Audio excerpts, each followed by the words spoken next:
Hi guys, இன்னைக்கு நம்ம இன்ட்ரெஸ்டிங்கான 5 தக் லைஃப் இன்சிடென்ட்ஸ் பார்க்க போகிறோம். ஸ்ட்ரைட்டாக வீடியோக்குள்ளே போயிடலாம். My name is Sharuthik and you are வாட்சிங். Okay baby. கமல் சார் நிறைய சம்பாரிச்சிட்டு நடிகராகவே இருந்துட்டு போயிருக்கலாம். ஆனால் அவர் நிறைய படங்களை தயாரிச்சிருக்கிறாரு. அதில் நிறைய லாஸும் அவருக்கு ஆயிருக்கு. ஸோ அதை பற்றி கேட்டப்போ அவர் என்ன சொன்னாருன்னா, கமல் சார் மாதிரி தான் சம்பாதிச்ச பணத்தை சினிமாவில் விடுவீங்க இல்லை, அதுக்கு பதில் சொல்வேன். நான் சம்பாதிச்ச பணத்தை எல்லாம் சினிமாலே விடுறாரு. விவசாயி வேற என்னங்க செய்வான்? அப்படியே கொஞ்சம் டைவர்ட் பண்ணி பணத்தை விட்டாலும் ஏறி தோன்றதுக்கு அட்வான்ஸ் கொடுப்போம். இதுதான் நான் செய்கிறது நியாயம். என்னை பொறுத்தவரையிலும் கெட்டிக்காரத்தனமானு கூட சொல்ல மாட்டேன். அதை ஏன் சொல்றேன்னா, என்னை விட இழந்ததும் பெற்றதும் ரெண்டும் நீங்க தான். இழந்தப்போ பெற்றப்போ இந்த மனநிலை எப்படி இருக்கும் சார்? நல்ல விருந்துக்கு பிறகு கழுப்பறையை பார்த்து கவலைப்பட்டுக்கிட்டு இருக்கக்கூடாது. விருந்து நல்லது, இது போயே ஆகணும், போய் தான் ஆகணும். Money is to circulate. ஆனால் ஒன்று, இது சைக்கிள், இது அதுவும் வீணாகாது, மறுபடியும் உணவுல வந்து சேரும். நீங்க உங்களுக்கு உரமே அதுதான். உங்களுக்கு பெட்ரோல் என்ன என்னைக்கோ செத்த டைனாசருடைய எண்ணெய் தான் இன்னைக்கு பெட்ரோலா வந்துட்டு இருக்கு.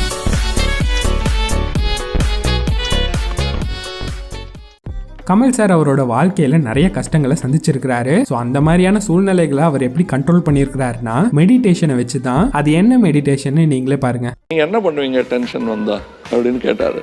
இப்போ சமீபத்தில் கூட நான் ஒரு இடத்துல போயிட்டு இருக்கும்போது சுரூபம் பேண்டுன்னு ஒரு செய்தி வந்த போது, அடுத்து நான் என்ன பண்ணேன், என்னுடைய மெடிடேஷன் என்னங்கிறது இவங்க கிட்ட கேட்டா தெரியும். He goes to sleep. திரும்பி போனா வீடு எல்லாம் காலி. அப்போ என்ன பண்ண போறீங்கன்னா, கொஞ்ச நேரம் டைம் கொடு, பேப்பர் பேனாலாம் எடுத்துட்டு ஏதோ திட்டம் போட போறேன்.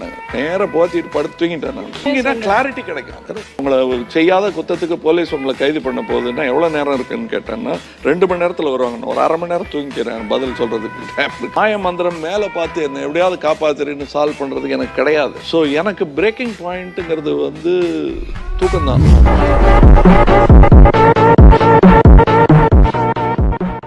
பெரிய நடிகர்களோட ரசிகர்கள் சண்டை போடுறது இப்போ அதிகரிச்சுட்டே வருது. ஆனால் கமல் சாரும் ரஜினி சாரும் அவங்களோட பீக் டைம்ல இருந்து இப்போ வர பயங்கர ஃப்ரெண்ட்ஷிப்பாக தான் இருந்துட்டு வராங்க. அது ஏங்கிறத கமல் சாரே சொல்லியிருப்பாரு. நம்ம ஏவிஎம் சேரிட்டிஸ் கல்யாண மண்டபத்தில் ஒரு கல்யாண விழா கச்சேரி நடந்துட்டு இருக்கு. ராதாண்ணா உட்காந்துருக்காரு. நான் அங்கே பின்னாடி இருந்துட்டு இதை பார்த்துட்டே இருக்கேன். எம்ஜிஆர் வந்துட்டார். அப்போ சபை எப்படி இருந்திருக்கோம் நீங்க வச்சு பாருங்க. இங்க உட்காந்துருக்காரு, இப்படி வந்தாரு, நல்லா அப்படி பார்த்துட்டே இருக்கோம். எங்களுக்கு புரியவே இல்லைங்க. அது நம்ம நினைச்சது படிச்சது வந்ததும் அண்ணே வணக்கம், நல்லா இருக்கீங்களா, உட்காந்துட்டாங்க. கச்சேரி நடக்குதுங்க. என்ன கேட்பாங்க, நீங்களும் ரஜினி எப்படி நண்பர்களா இருக்காங்க? சுட்டவரே வந்து வணக்கம் சொல்றாரு. நாங்க ஒன்னா ஷூட்டிங் பண்ணவங்க.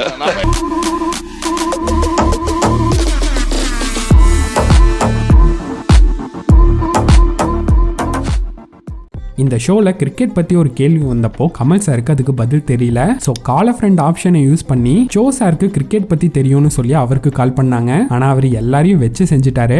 ஹலோ சார், வணக்கம் சார். நான் பிரகாஷ் ராஜ் பேசுறேன். நீங்களும் வரலாம் ஒரு கோடியில இருந்து. நான் ஷோ பேசுறேன் சார். எப்படி இருக்கீங்க சார்? நல்லா இருக்கேன். நீங்க வாரி வழங்கும் வள்ளலா இருக்கீங்க. நான் சாதாரண நல்லா இருக்கேன். அதை நான் ஒரு ஆசீர்வாதமா கருதுறேன். அது நான் ஒரு ஃபேக்டா கருதுறேன் சார். ஹாட் சீட்ல எங்களெல்லாம் வேர்த்து வைத்துட்டு இருக்காரு ஒருத்தர். அதேமா விஸ்வரூபம் எடுக்கக்கூடியவராக தான் இருக்கணும். அவ்வளவு பெரிய கிரிக்கெட் பிளேயராமே நீங்க.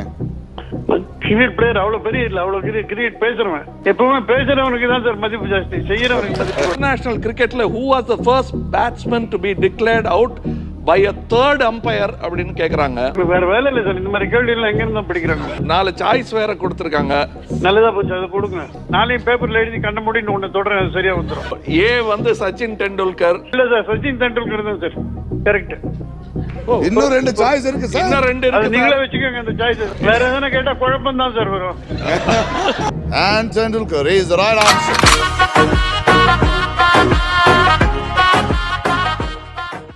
நீங்களும் வெல்லம் ஒரு கோடியில் முதல் முறையாக கமல் சார் தான் 50 லட்சம் ரூபாய் வின் பண்ணாரு. அப்போ 1 கோடி ஜெயிக்கலையான்னு கேட்டிங்கன்னா அவர் தயாராக தான் இருந்தாரு. ஆனால் கடைசி கேள்வி கேட்கறதுக்கு முன்னாடி டைம் அவுட்னு சொல்லி அவங்க தான் முடிச்சிட்டாங்க. பட் இருந்தாலும் அந்த 50 லட்சத்தை கமல் சார் என்ன பண்ணாருன்னா, காஸ் அந்த பெட்ரோல் தான் பிள்ளையா அப்படின்றது. இந்த எய்ட்ஸ் இதுக்கு இனிஷியேட்டிவ்க்கு நாங்கள் ஒர்க் பண்ணிட்டு இருந்த போது ரேடியோ ப்ரோக்ராம் ஒன்று பண்ணணுங்கிறதுக்காக 2 பிள்ளைகளை கூட்டிகிட்டு வந்தாங்க.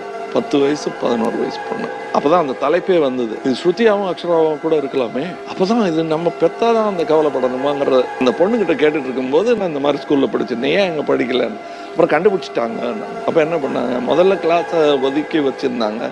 அப்புறம் ஊரை விட்டே வர வேண்டியதாகிடுச்சுங்க. அப்போ நான் சொன்னேன், இது நீ நம்புறியா அது ஒட்டோன்னு? ஒட்டாதுன்னு டாக்டர் சொல்கிறாங்க. நீ நம்புறியா? நீ எங்கே உட்காந்துருக்க? உங்கள் ஆஃபீஸில் உட்காந்துருக்கேன். எங்கே உட்காந்துருக்க?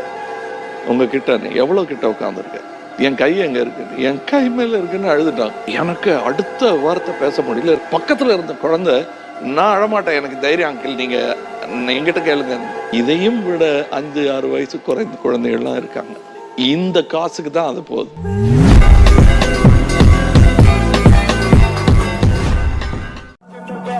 Slowly get that tempo just up and keep these bitches tight. All my niggas get bitches stuck in dick, make it quick. All my